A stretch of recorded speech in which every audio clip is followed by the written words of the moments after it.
In this video we'll demonstrate a migration from OpenText Content Server and the FileShare to SharePoint Online. And for that to use the ETL approach, where we first extract the data using our connectors. The data is then stored in the unified content store, which is actually a Mongo database that stores all the metadata. And we then ingest that data into insights. That allows us with dashboards to visualize the data and to determine the business rules as part of the analysis phase. So that's where we sit together in workshops and determine different rules such as content type mappings, field mappings, value mappings, selection rules, what content do you want to migrate and where to. But also we can do content restructuring and enrichment of metadata. Maybe now there's a mandatory field in SharePoint Online that we want to populate, and we can do that through rules. When we have those business rules, we can actually start transforming the metadata. And again, that transformed result is stored in the unified content store. From there, we can generate reports to show the result of the transformation before we actually start migrating to SharePoint Online. And this, of course, brings advantages because if there's anything wrong, we know upfront instead of when we actually load the content into SharePoint Online. So any fixes that need to be applied, we can do right here. Then when all looks good, we'll be loading the data into SharePoint Online using our SharePoint Online target connector, and we can report on the result of the migration. So let's first look at what kind of data sets we have. So the first one is a FileShare with some folders and files. Now we're going to do two things here. This awesome plastic mouse folder will actually be zipped, and we'll migrate the zip file and not the specific folder. And we have a professional services folder here with some files.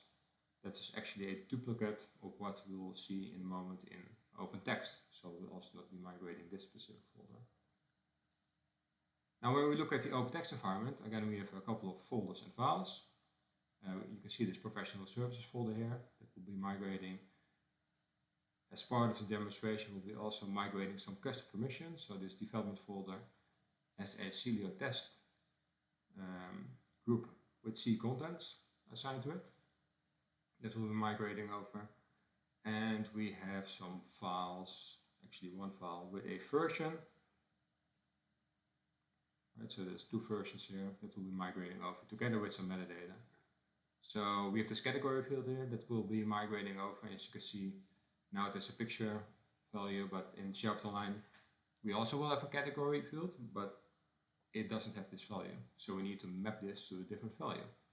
More on that later. So to get the data out, we use Xillio, which is accessible through the browser, as you can see. It runs as a service, usually on a virtual machine within your network. So none of the data leaves your environment, it all stays there. What you will see is actually a project, and you see a couple of lanes here. So you see those lanes here: extract, transform, and load, the ETL. So we will first do the extraction lane. Now, what you'll see here is blocks, and there's actually flows. So each of these blocks is a flow. Now we have different kind of flows. And the type of flow is a connector, right? Where you load the flow into, you just do some configuration, and it will get the data out and store it in the content store. We also have other kind of flow, reusable flows that we call accelerators. So for example, this calculate hash flow will actually calculate the file hash of each file so that we can detect duplicates. And we have more of those flows to actually ingest the data into insights as well. So let's get started with the first flow, which is the file source connector flow. When you open up the flow, typically you don't have to make any changes here. We just have to change the configuration. So what you can see over here is we have the path configured to the directory that I've shown earlier. And we have the connection string to the Mongo database, which is the database where we'll store all the metadata. Now as you can see, there are a couple of blocks in this flow as well, and those are what we call components. For example, you can see the fscrawler component. This one will pick up the location that we've configured in the flow and actually start spitting out files and folders.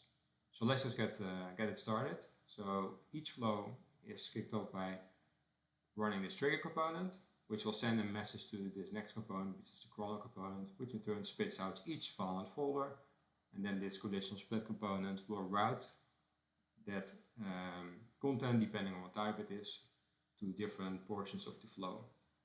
Now the other important thing is that is this template engine that we have over here.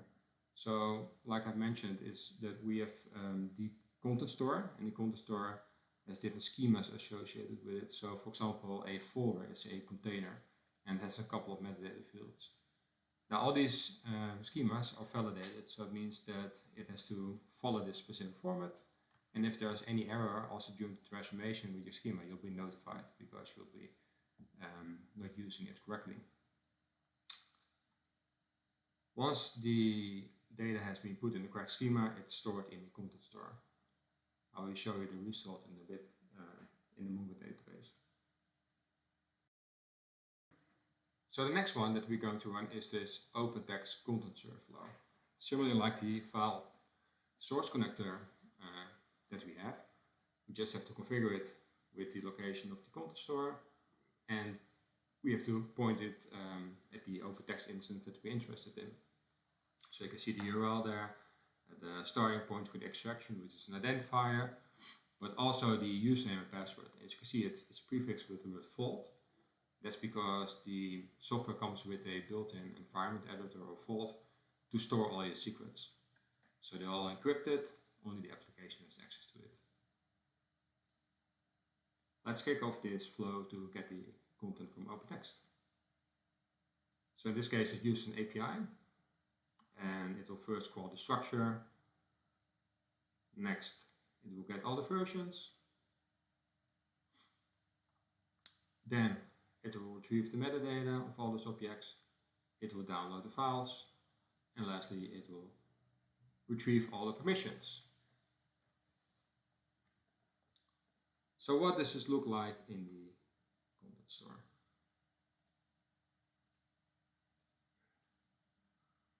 So this is actually a Mongo viewer, and you can see this database here that we've configured with a documents collection. And now each object in here is an object that we found in one of those sources. So for example, in here, you can see the professional services folder that we've called from the FileShare. Now when we change this query, we can actually get all the objects. And then when we go to the end, we can actually also see the OpenText content, right? So we have the schema, which has a source, so this contains the extracted data. Once we start to do the transformation, there will also be a target. And the reason for that is that if we want to redo the transformation, we just wipe the target and can just pull the data from the source again. So we don't have to pull the data from the source system, we can pull it from this Mongo database. So there's a different, some properties like identifier, in which container it sits, the hierarchy is the name, the content type, some versioning information, creation information, and anything that doesn't fit goes into this properties pack. And here you can also see the category field, which is picture. Now let's continue running some flows. So the next flow that we'll be running is to calculate the duplicates.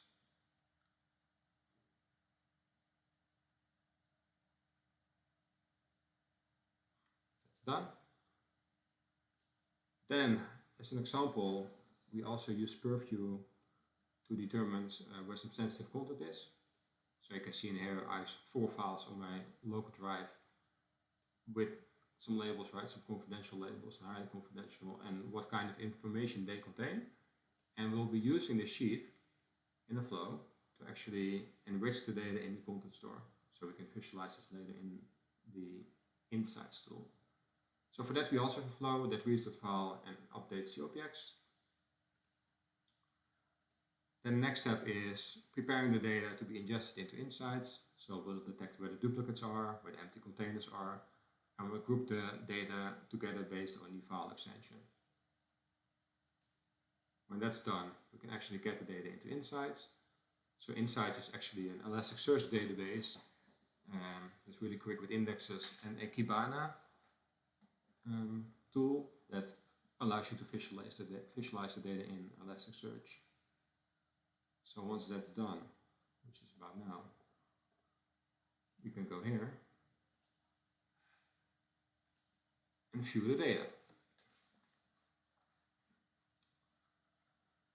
So these dashboards come with the product, but usually when you're doing workshops together with a client, we want to expand these dashboards based on the needs that we see. But like I said, these are the default dashboards. So there's an overview dashboard showing how many files we've extracted, how many containers, what the total size is. Now this demo set is pretty small, so the numbers are not really fancy, but it gives an idea of what we show here. We have two kinds of content types, document and folder, and we have two different sources. Now the idea is that you can interact with these visualizations as well. So you can just click on this, for example, and then you will see all the OpenText related content. So there are 11 files in total and 3 containers. Now in this case we have two sources, but you can ask for maybe, for example, you have a couple of departments. So then you have a visualization on departments and you can click through the different departments and see how much content they have. So one of the things we use this for typically is to determine the rollout of the migration. So let's say, for example, you want to migrate 10 terabytes for a department. You need to do it in a weekend, and that's usually too large to do in a weekend. So then we use these kind of metrics to see, okay, if we take everything up to and including 2023, how far do we get then, right? And then we'll migrate that first in the weeks prior to that weekend. And then during the actual production migration of the last content, we'll just get the delta and migrate the remainder of the content and go live the following Monday. Another tab is the file categories. So in here we group together the files based on their extension, and you can use this data to see what kind of files you have. For example, you can see in here that 50% are Office files. But maybe you also have executables that you don't want to migrate, so you can filter on those executables and determine what to do with those. The next dashboard is a dashboard that shows you where the duplicates are. So in this case we had a professional services folder that was duplicated, and there's actually a file on the top level as well in OpenText that was a duplicate. This is meeting notes. And what you will see over here is that there are 7 files in total, of which 3 are original and 4 of those 3 are copies. 4 copies of those 3. The total size of duplicates can be seen here. You can also see where they are located. Now the idea is that you can interact with this. You can download this as a CSV and basically distribute this across your organization and determine what to do with those. Because a duplicate per se is not a bad thing. Right? It can also hold value, so it's not an issue always. Well, if you have a duplicate, let's just ignore it. But at least it gives you an idea of where they are and what to do with those. Then the next dashboard shows you a overview of the distribution of the versions. So in this case, I had exactly 1 file with 1 version, which you can also see in this number over here. And as you can see over here, there's the distribution. And what this tells is that there's exactly 1 file, that there's exactly 1 version. And there are different ranges here as well. And what we use this for is that maybe you are only interested in migrating the last 10 versions and you want to know the impact. And if we filter on that, we can see like, hey, if we get the last 10 versions, then we migrate 99% of the content, and maybe you then don't care about the other versions, right? We can still migrate all the versions. That's up for you to decide, but at least gives you an idea what the impact is. Then before I go to the categories dashboard, let's first look at the purview data. So that was that sheet that we have loaded in earlier, this sheet. And then what you see over here, if I clear this filter, is you can see those 4 files again, and you can basically see what kind of data it is, right? So there are 3 files with highly confidential, you can click on those. You can see those 3 files that actually are highly confidential. Now in this demo we won't be doing anything per se with this data, but in SharePoint Online you have, on library level, you can have sensitivity labels, right? And we can use this data to see if any content is migrated. So let's say we have a highly confidential file. If that's migrated to a confidential, a public or a protected library, then that might be an issue, right? So we can report on that and see what to do with those files. Maybe we have to up the sensitivity label in the library, or it needs to be moved somewhere else. Then we have a migration dashboard that will show you the state of the migration. So in this case, we have 47 files, 40 containers, and total 61 files, and they're all marked for migration. So one thing I didn't show earlier is that in the schema, we also have a migration field where we keep track of the state of the migration of that object. So whether we want to migrate it, yes or no, if there are any issues, and if it wasn't migrated, what was the reason for not migrating? We keep that track over there. So in this case, still everything has been set for migration because we didn't apply any transformation yet. Then coming back to the categories dashboard, so we had a category field in OpenText, and what we'll see in this dashboard is all the categories that were found. So in this case, we have 4 objects that have picture, 3 that have company and software documentation. Now from here, again, you can export this data as a CSV, right? And this will actually be used to determine the business rule. So when we now go over here, right, you can see the data over here. I put in this columns and rows over here. And then the exercise is that we have to find a value that we can use in SharePoint Online. So in this case, picture becomes photography, company stays company, and the software documentation becomes IT. Anything that doesn't have a category will be set to unknown. The same thing we are doing for permission mappings. So in this case, these are all the groups that were found, used in groups. So if you recall, we had the development folder with the Xillio test group assigned to it. That will become the test office bunny group. And similarly, we also have permission mappings. So the permission model in OpenText differs from what's available in SharePoint Online. So you basically make a mapping for C content to become view. And that's what you also see in the result of the migration later on. So this is just an example of some business rules, but usually there's way more, right? There's also content types mappings, additional field mappings, maybe more value mappings. Basically, there's a whole migration design document describing exactly what's going to be migrated, how it's going to be migrated. Right. So now that we have this mapping sheet, we can actually start transforming data. So that's the next lane, the transformation lane. So the first thing we'll be doing, as mentioned, we're going to zip this awesome plastic mouse folder and not migrate it, and only migrate the zip file. So let's run that first. So this will actually use the exec component to run the zip executable that will send the data, or zip the data, and then we'll store it in the content store. Now what you can see over here is that we now have this zip file. The next step is to transform the metadata. So we had this sheet, or we have this sheet, and we're going to use this. So we have this load mapping component that will pick up the data in the sheet, and then it will spit out each object in the content store, and depending on what kind of object it is, it will do the transformation of the object.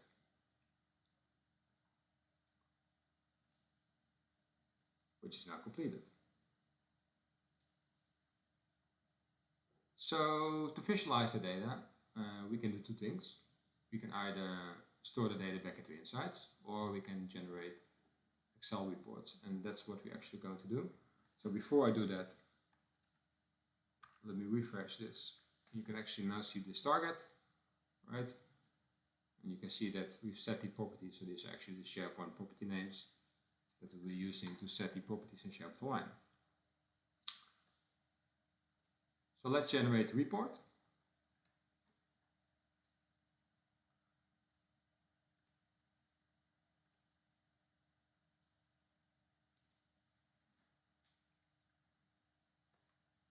There we go.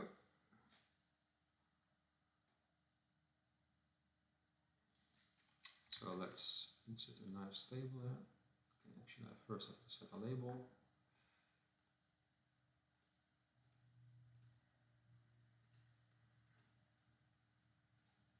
Right, let's zoom in a bit. So let's first do this, and then make it a bit smaller so it's readable and I can zoom in. Right, so each of these rows represents an object that we're going to migrate. So let's zoom in a bit. So these both contain the file system and OpenText content. So let's zoom in on OpenText for the actual example.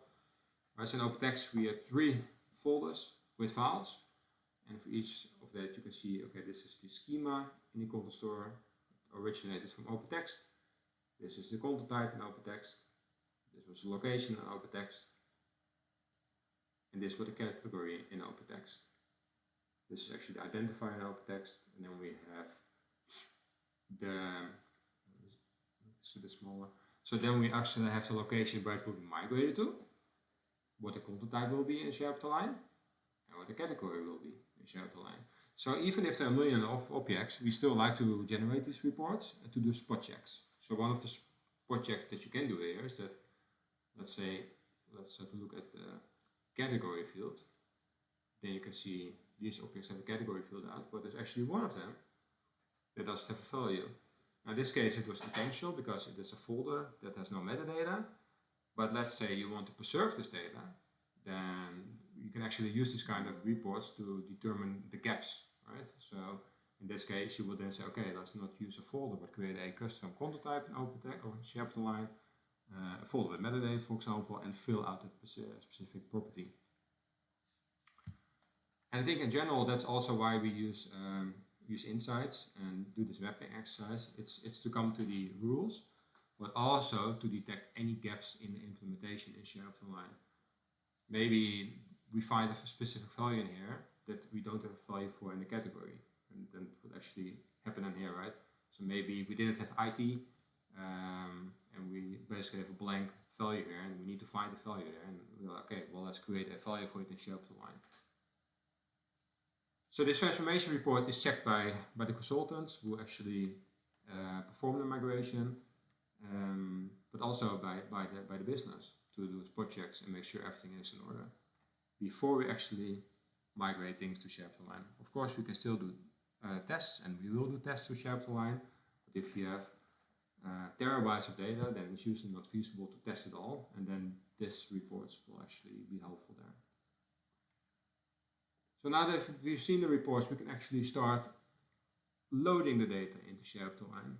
And for that, we have a couple of flows.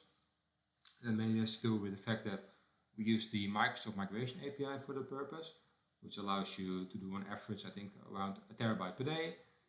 And for that, you have to create migration packages. And the migration package is a bunch of XML files describing the content together with the files. You then upload that to Azure, and then you tell SharePoint to create a job with the location of the containers that have the content, and it will migrate it to SharePoint Online. So that's why we have a couple of flows here. So the first one is actually a prepare flow, and this is a really important and great flow. So it will do the necessary calculations on identifiers and all that stuff, but it will also validate what you're going to migrate. So if you're trying to set a content type on an object that doesn't exist in the library in SharePoint Online, this thing will start complaining. But also, for example, if you pick the value that's not allowed, or if you have a too long path, right? So if you have more than 400 characters in SharePoint Online, it doesn't fly. This thing will tell you. Again, before you migrate to SharePoint Online, this thing will tell you exactly if there's any problem with your content. So now that it's complete, we can actually start generating those packages.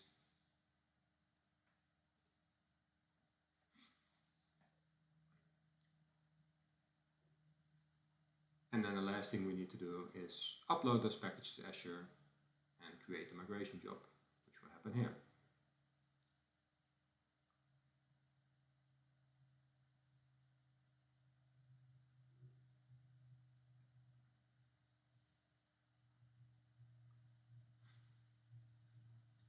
And it's done.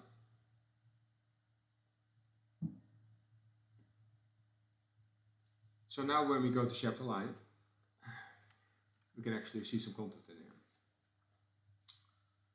I just refreshed it, so you can actually see we have this awesome plastic mouse zip file that was created 7 minutes ago as part of the demo that's now in SharePoint Online. And when we look at this, you can see the content type set. It has an unknown category. Similarly, we have the development folder that had some custom permissions in OpenText. And when we now look at the permissions here, you can see we have the test office bunny with the view permission. We also migrated the version, so we had this specific picture. If we now go to the version history, we can see both versions together with the actual system metadata. And again, we have the demo document set and we have this category set to photography. So we can actually already see the migration went fine. But to finalize this demo, we're going to ingest the data back into Insights to show the result of the migration.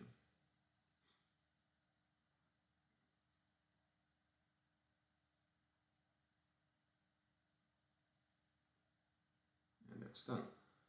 So now when we go back to the migration dashboard, you can see the result of the migration on a high level. So in this case, we had 62 objects in total. We marked 44 for migration and 44 were actually migrated. Now this is just, like I said, a high-level overview. Usually similar to the transformation report, we have reports showing for each object where it was migrated to and if it had any issue, what the reason was for that issue. That concludes the demo. Thank you for your time.